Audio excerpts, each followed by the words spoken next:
In other news, home businesses or offices in high-rises usually hide their income as expense entries by cooking the books. A practice widely known, but then their bookkeepers or accountants get sloppy or careless, such as those in the 23 companies the BIR just caught and filed complaints against for tax evasion, as our Luisa Erispe reports.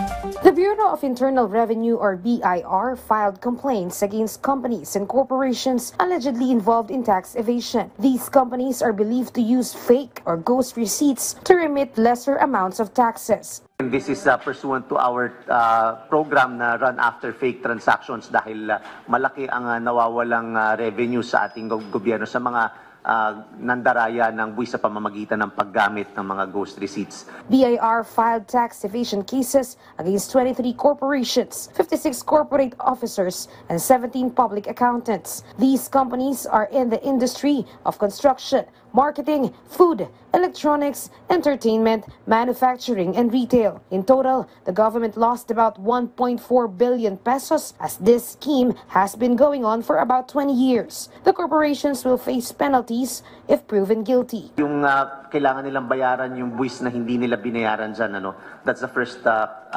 primary naman ng BIR. Makakolekta dyan kung ano yung supposedly dapat binayaran mo, sisingilin namin including penalties, interest.